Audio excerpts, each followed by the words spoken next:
This is a couple of cherry tomatoes that I've been growing in a container. The point of showing them to you is so you can see the size of the foliage that this four plants has produced, and it's quite consistent amongst them. These are the ones that have been grown on plain coir with water. They've got a little bit of fertiliser in the coir, but not very much. This cherry tomato here gets 250 mils per day of the reject nutrients out of the NFT system. Now you can see that foliage is much bigger and much greener. This here is the cherry tomatoes. These all came out of the same punnet that are in the Dutch bucket. I'll just pick a leaf off and we compare it to the foliage there. That's two cherry tomatoes which are almost impenetrable in a Dutch bucket. They produced later than the other ones, but the quality of the plant is just unbelievable compared to the ones that are grown in coir. Having said that, when they're young, to develop their root growth, putting them in this pot of coir really did develop the root growth on them, and it was after they developed their roots to longer than the plant that I transplanted them over into the Dutch bucket. Like they would have been 12 inches high with roots that are 12 inches long.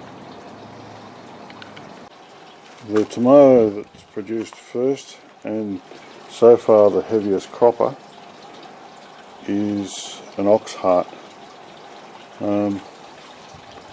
They're quite good tomatoes. I'm quite pleased with them. They're probably a couple of weeks away from eating still. This black Russian here, it's starting to produce good fruit.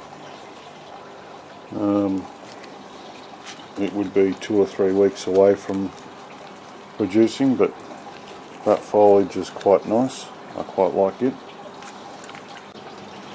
This one is the reliable old beefsteak. It's got several vines coming out of it. It's going to be a very heavy cropper. It looks like a really sturdy plant. This one is a mortgage lifter. It's phenomenally thick vine. Really strong looking plant. Not producing fruit, and it's not really flowering yet. It's got one flower or one bunch of flowers on it, and that's about all. I've got another one next door to it. You can see once again we've got this really thick stem. We've got one bunch of flowers up here, and that's pretty much all for that plant. Got another black Russian here which is producing fruit quite prolifically actually.